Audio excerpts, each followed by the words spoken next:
Fil-katekezi tagħna llum eżisti jisir inkomplu nirriflettu dwar hekk it-tema tal-fidi illi hekk bdejt nirrifletti fuq dal-aħħar f'dawn il-programmi tagħna.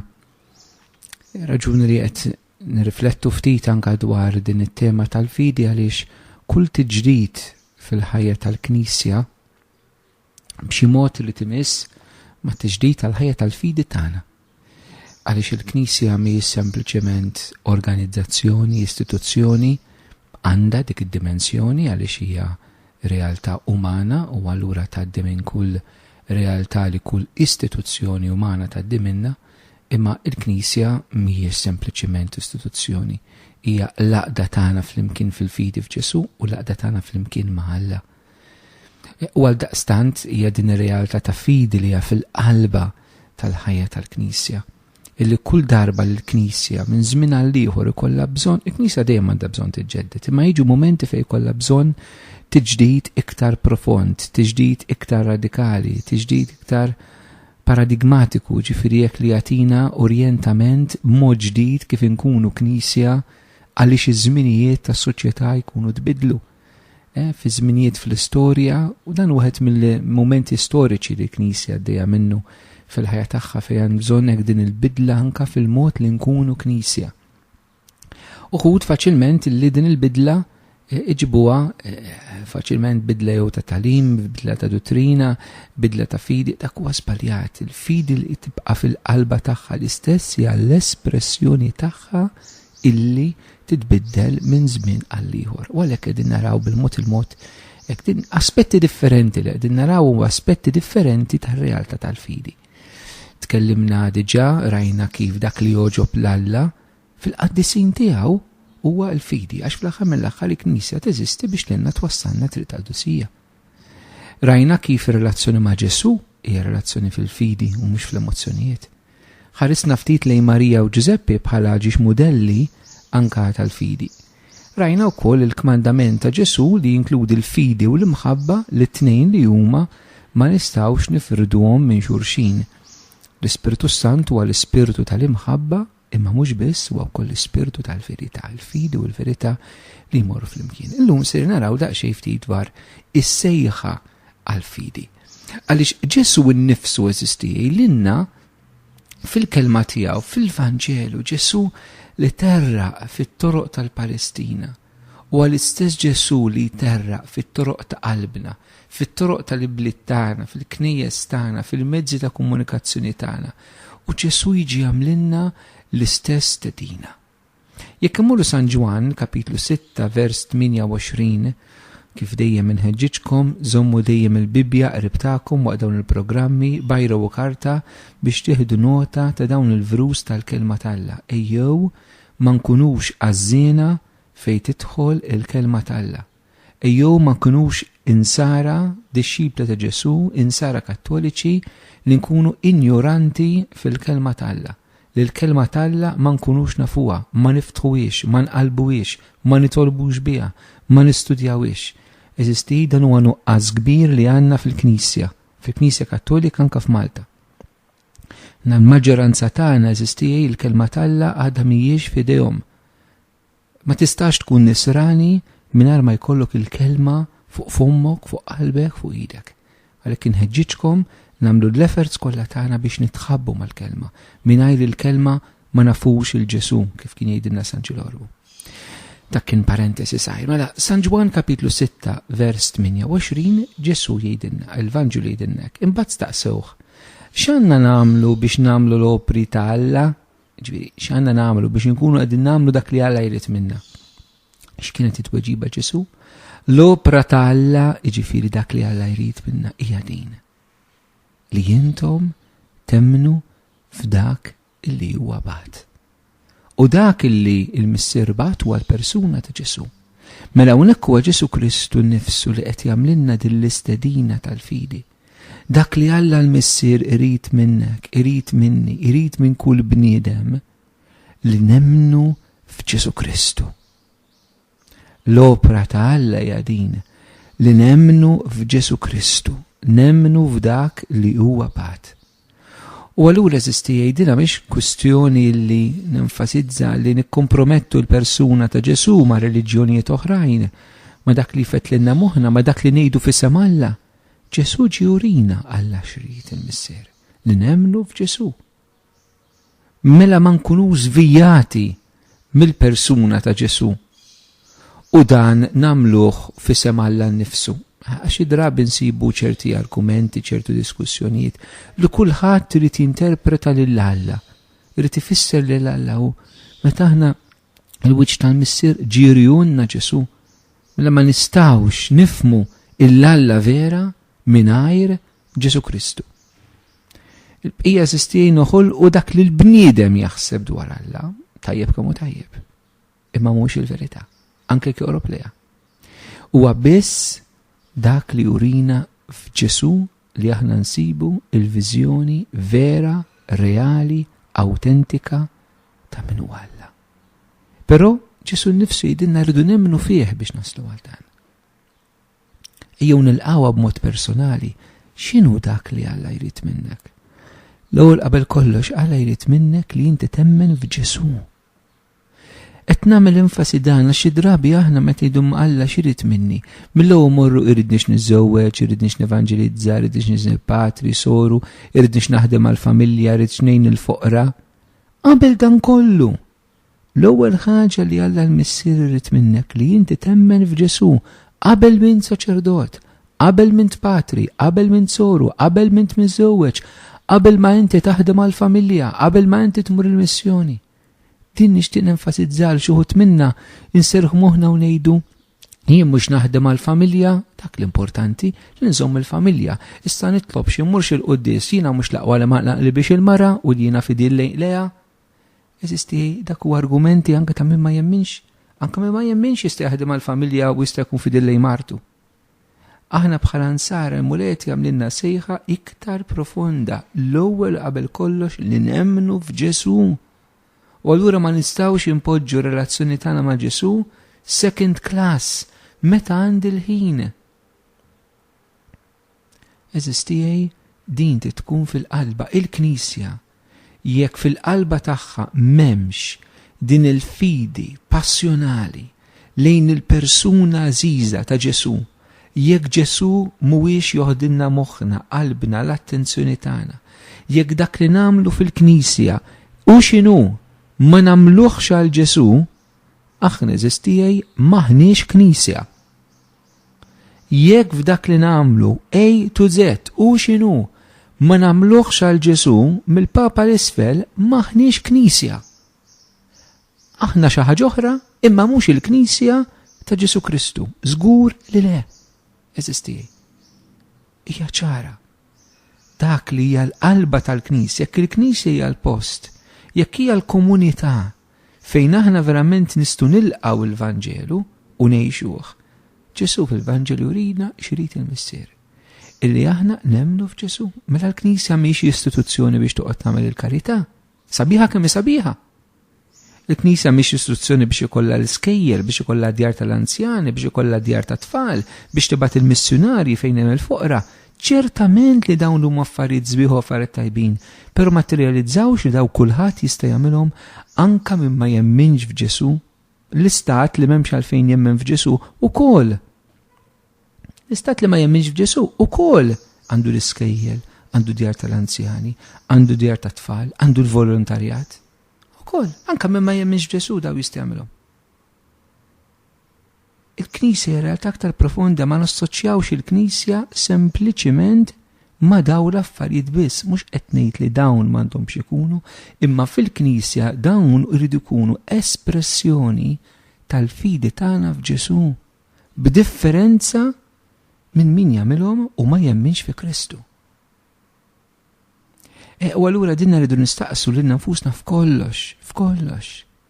Aħna f'kollox jidher il-fidi tagħna f'Ġesu. Tista' tkun is-sakristan, tista' tkun il-persuna li taħsel il-Knisja, il-persuna li tkanta, il-persuna li tanima, il-kappillan jmexxi, il-kunsil parrokjali, l-qdiet, f'kollox jeżisti nistgħu npoġġu l-Ġesu fil-ġemp sfortunatament. Anke fil-Knisja. Fil-Knisja irridu konverżjoni radikali mill-iħnet ta' qalbna fejn tidħol il-fidi sinċira, ġenwina, awtentika fil-persuna żgħira ta' Ġesu. Ġesu jibaqbaq fil-qlub tas-saċerdoti tagħna, tal-isfijiet tagħna. Ġesu ibaqbaq fil-qlub tal-membri tal-ħajja konsagrata, tal-patrijiet u s-sorijiet. Ġesu jibaqbaq fil-qalb tal-lajċi impenjati, ta' dawk li huma dejjem madwar il-kappellan, dawk li huma dejjem fis-sakristija, dawk li huma dejjem il-Knisja. Ġesu jibaqbaq. Jew ibaqbqu fina il-proġetti tagħna, ir-restawri tal-knejjes tagħna, l-pitturi rridu nagħmlu, l-opri rridu nagħmlu, l-festi rridu niċċelebraw, il-proġetti ta' karità huma x'inhuwa, mhux qed ngħidlu maħżina. Met ngħid dak li jbaqbaq f'qalbna jekk dan kollu ma joħroġ b'mod ġenwin lejn Ġesu u l-misteru sħiħ tiegħu u kelmtu. Allura qegħdin sempliċiment ningannaw lil nfusna, nitqu bina nfusna, minn għalina qegħdin nagħmlu kollox għal Alla u nkun qegħdin nagħmlu kollox għalina infusna, għal vana glorja tagħna fil-Knisja. Rridu nisimgħu miġdid l-istedina Ġesu. L-opra ta' Alla hija din li intom temmnu f'dak li huwa bagħad. Kemm niftaħru bl-opri li nagħmlu fil-knejjes aħna l-Maltin u l-Awċin. Nistgħu niftaħru li qed nagħmlu din l-opra ta' Alla qed nikwota l-Ġesu. Illi n-nies tal-Knisja tagħna huma nies konvinti mill-persuna ta' Ġesu u mhux qasbat ix-xejjer mar-riħ skont ma jgħidu l-politiċi u skont kull riħ tal-moda u skont kif taħsebha l-kultura, skont xtejt l-opinjoni pubblika, skont x'jaħsbu l-maġġoranza. Bejn il-fidi vera f'Ġesu. Ma nħidux qata jekk nirrealizzaw li hija nieqsa, mhux biex inkunu pessimisti, imma biex inħarsu lejn il-verità kif inhi, għax il-verità teħlisna. Ġesu ikompli anka fil-Vanġelu momenti oħrajn fej jistedinna l-fidi. Jekk imorru sa Mark kapitlu 1 vers 14 sa vers 15, hemmhekk għandna hekk il-bidu tax xandir tal-Evanġelu meta Ġesu joħroġ jipriedka. U l-Evanġelu jgħidilna hekk. Ġesu mar il-Galilija ixandar l-Evanġelju ta' Alla u jgħid: iż-żmien huwa mitmum u s-saltna ta' Alla waslet. Indmu u emnu fl-Evanġelju. Ġesu hawnhekk jagħmlilna stedina tal-fidi li hija marbuta mal-istedina għall-konverżjoni u li fl-istess mument hija marbuta mal-fatt li żmien huwa mitmum u s-saltna tal-Alla hija waslet. Ejjew neħtlu ftit iktar fil-fond dwar din l-istedina tal-fidi kif Ġesu issa qiegħed jagħmilha. L-ewwel ħaġa Ġesu jibda billi jgħid iż-żmien huwa mitmum. Li huwa iż-żmien li huwa mitmum? Għandha diversi tifsiriet li nistgħu ngħidu. L-ewwel ħaġa il-poplu Ludi kien qed jistenna l-Messija jiġi.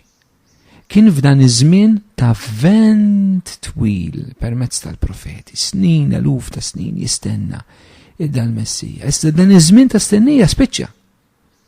Għaliex? Is-saltna tal-Alla waslet. Is-saltna tal-Alla hija Alla mhix spazju ġeografiku mhix xi post imma li Alla jiġi saltan fi qlubna u dan fil-persuna ta' Ġesu. Mela iż-żmien mitmum m'hemmx għalfejn tistennew iktar, is-saltna waslet, Ġesu nnifsu was-saltna tal-Alla qiegħed hawn f'nofskom. M'hemm xejn iktar x'tistennew. Issa laħqet il-quċċata kollha dak li intom ilkom tistennew wasal qiegħed hawn. Mela għandu dan il-kuntest biex ngħidlek storiku tal-mument tal-inkarnazzjoni tal-fejn sena ilu li iva issa żmien mitmun Ġesu fostna, Salvatur qiegħed hawn. Imma żmien huwa mitmun tista' tfisser anke il-ħajja tiegħek issa hija waqti. L-iżmien tiegħek ukoll huwa mitmun, dan huwa l-mument li issa eżistenzjalment, ġifieri issa fl-istorja tal-ħajja tiegħek, f'dan il-punt, f'dan il-mument ta' ħajtek, issa forsi waqt li qed tisma' din it-taħdida. Huwa l-mument li Ġesu qed jgħidlek iż-żmien tiegħek spiċċa qalbi. Jiena dieħel fil-ħajja tiegħek, jiena qiegħed hawn, jiena qed nurik lili nnifsi, jiena ġejt f'ħajtek. Issa huwa l-mument li inti tagħmel din l-għażla. Jekk hux ħatażel lili b'mod radikali, jew le ma' żmien spiċċa. M'għandekx aktar żmien x'titlef fil-ħajja tiegħek. U xi jfisser li daħal Ġesu fil-ħajja tagħna, li daħal is-Salvatur, il-Messija, il-Midluk, il-Kristu, ma klimni jfisser l-istess, il-mibaw ta' Alla. Ifisser li issa l-imħabba ta' Alla daħlet fl-istorja tagħna. Mhuwiex kwistjoni kemm il-bniedem iħobb l-Alla. Mija kwistjoni kemm Alla iħobb il-bniedem. Mhijiex aktar kemm int tħobb il-Ġesu, imma kemm Ġesu iħobb lilek fil-verità. U spiċċa żmien li int tipprova ssalva lilek innifsek. Spiċċa żmien li int tipprova tinqala mill-adulterju tiegħek. Spiċċa żmien li int tipprova tinqala mid-droga, mill-alkohol, mill-pornografija, mill-lob tal-flus, mill-adulterju tal-qalb, mid-dnubiet taż-żina, mis-supervja, mill-vanaglorja, mill-lejra, mill-rabja, mill-ġlied, mill-korla. Ma tistax taqlilek innifsek, is-saltna talla waslet f'ħajtek ċe diħel Ġesu biex lilek jaqilek u dak li int ma tistax tagħmel, Ġesu jista' u jrid jagħmlu fik. Spiċċa żmien li tagħmilha int. Issa huwa żmien li tħalli l-Ġesu jagħmilha fik. U f'dan is-sens li Ġesu jgħidilna indmu u emnu mbagħad huma marbuta. Għax x'inhi din l-indiema profonda li hemm bżonn. L-indiema midnub li jiena nkun is-salvatur tiegħi nnifsi, ma nafx hekk qatt irriflettejniha. Id-dnub li jiena nipprova nsalva lil innifsi. Jien ma nistax insalva lil innifsi. Kemm għandna bżonn eżisti fil-Knisja nwasslu dan il-messaġġ ċar li Ġesu biss huwa is-Salvatur tagħna. Aħna mhux sempliċement ngħidu n-nies tagħmilx il-ħażin. Kieku hija daqshekk biss il-messaġġ ta' Ġesu, ma kienx hemm għalfejn jiġi. Ġwan il-Battista kien ikun biżejjed. Għax Ġwan il-Battista wkoll innisthom liġijiet biex jibdlu l-ħajja tagħhom. Imma Ġesu ma ġiex sempliċement jgħidilna biex nibdlu l-ħajja tagħna. Ġesu ġie jħobbna u jtina l-qawwa tiegħu u ġie jaqlana midnupu l-ħażen ta' ħajjitna. U għalhekk eżisti l-ewwel indiema tagħna tkun meta aħna pruvajna nsalvaw lil nfusna. Nindem minn dir-realtà meta jien fis-supervja tiegħi kont naħseb nista' nsalva lili nnifsi. Jien bil-qawwa tiegħi kapaċi nibdel il-ħażen, kapaċi ninqala mid-dnub. Jiena bil-qawwa tiegħi kun naħseb li kapaċi mmexxi ħajti dan id-dnub tas-supervja eżistijej.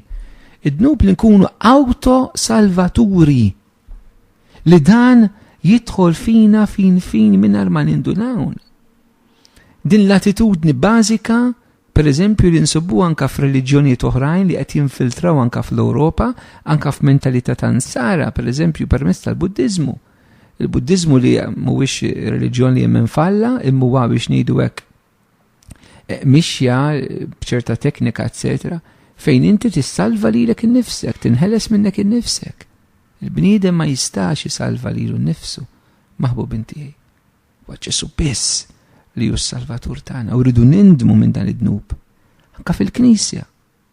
Meta aħna ma nġandrux il-Ġesu bħala s-Salvatur vera, meta aħna ma nipproponux il-Ġesu li jrid jaqlana, ovvjament aħna rridu nkollaboraw miegħu. Jekk jagħtina idejh irridu nagħtu ħidejna. Biex jaqlana kif għamil Petru meta tjereq ħalla l-mulej jaqbdu u jitalaw mill-arqa. Ma tant ċirkustanzi aħna nippruvaw nsalvaw lil nfusna. Ma Ġesu jgħidilna min jitlef ħajtu jsiba. Min jitlefha jsiba. Forsi id-nukbir tagħna li aħna autosalvaturi jridu nsalvaw lil nfusna. U allura għalhekk Ġesu jgħidilna indmu hemmnu għax jirdu nindmu minn dan id-dnub. U mbagħad irridu nemmnu f'minnu s-Salvatur vera. Li hu Ġesu. Li hu Ġesu hu s-Salvatur vera. Li rridu nafdaw lil nfusna kompletament fih. Il-Knisja tal-bidu eżistijaj, dan kien messaġġ ċar immens. Ċar immens. Jekk imorru fl-Atti tal-Apostli, per eżempju, kapitlu 16, minn vrus 30 sa 31 jgħidilnek. Imbagħad ħarġhom barra u qalilhom Sinjuri x'għandi nagħmel biex insalva huma weġbuh l-Apostli. Emmen fil-mulej Ġesu u ssalva int u l-familja tiegħek. Il-Knisja kienet ċara. Emmen fil-mulej Ġesu u u salva int u l-familja tiegħek. Emmen fil-mulej Ġesu u salva int u l-familja tiegħek. Inżommuha din il-kelma sistijaj. Il-kelma l-mulej Ġesu qiegħed anke jagħti lilna. Emmen fil-mulej Ġesu. Aħna ma nistgħux sistijaj nibqgħu għaddejjin fil-ħajja tagħna u nibqgħu mixin qisu hekk komdi, plaċiti fejn tidħol persuna ta' Ġesu. Irridu nħallu l-kelma talla, irridu nħallu l-Ispirtu Santu, irridu nħallu l-Knisja, irridu nħallu l-profeti, l-evangelizzaturi tal-lum, verament ipoġġuna u wiċċen b'wiċċ ma' Ġesu. Xi drabi jeżistijaj, u din nixtieq li tifhmuni tajjeb, xi drabi aħna nagħmlu l-żball illi n-nies inġibuhom wiċċen b'wiċċ mal-Knisja. Meta fil-qalba tal-Knisja hija l-persuna ta' Ġesu, irridu nġibuhom wiċċen b'wiċċ ma' Kristu. Tanċi drabi mhumiex konxi minn Kristu li ċerti persuni jgħidulek u din mhux il-Knisja tal-lemek, u din mhux il-Knisja tifhimek, u din mhux il-Knisja tgħidlek. Le qalbi mhux il-Knisja. Hija l-persuna ta' Ġesu. L-iżwieġ huwa bejn raġel u mara għal dejjem. Mhux il-Knisja avvintata. Mhux il-Knisja li inventati dan il-mudell ta' żwieġ. Huwa Alla fl-ordni tal-ħolqien u Ġesu ġurina din il-verità. Ma faċilment eżistijaj għax nibżaw, jew għax ma rridux, jew għax iktar komdi, li ma naffaċċjawx il-persuna ta' Ġesu. Allura ngħidu għax il-Knisja. Imma dana ġifieri kemm min-naħa tan-nies, però jista' jkun anke min-naħa tagħna fil-Knisja eżistij li aħna qegħdin inwasslu lilna nfusna, isna qegħdin inwasslu l-messaġġ tal-Knisja meta anke l-Knisja l-mod kif titkellem mhix kwistjoni li l-Knisja titwassal il-messaġġ tagħha. Il-Knisja twassal il-messaġġ ta' Alla l-bniedem, il-messaġġ tal-mulej, u allura għandna bżonn anke bidla fil-mentalità meta aħna nenfasizzaw il-fidi fil-persuna ta' Ġesu li hu fil-qofol u fiċ-ċentru, kollox irid idur madwaru anke fil-kliem tagħna. Xi drabi hija ma nafx hekk tal-biki jew tal-mistħija jew ta' faxxna ruħek, ma xi drabi kif jirnexxilna nagħmlu laqgħat sħaħ, konferenzi sħaħ, seminar sħaħ fil-Knisja. Mingħajr ma Ġesuha fiċ-ċentru, insemmuh l-emmulaw x'imkien imma tantu ke stajnedna kollox mingħajr ma semmejnieh. Li verament mhux fil-qalba. Kim nagħmlu laqgħat, kunsilli parrokjali, għaqdiet, movimenti, gruppi, u faċilment anke fl-laqgħat ta' tmexxija isna sirna bis managers, imma mhux nistafidi. U Ġesu fiex jidħol. Kollox anke tmexxija, anke il-momenti maniġerjali li rridu jkunu fil-ħajja ta' komunità, ħajja ta' knisja, ħajja ta' parroċċa, ħajja ta' għaqda, ħajja ta' kunvent. Ma kemm Ġesu huwa verament fiċ-ċentru. Iżda jekk il-Knisja għandha bżonn purifikazzjoni fi żminijiet u għandha bżonn hija fil-fidi. Għandha bżonn fidi awtentika, fidi soda, fidi ċentrata fuq il-persuna ta' Ġesu. Li kif jgħid San Pawl ħabni u taħħajtu għali.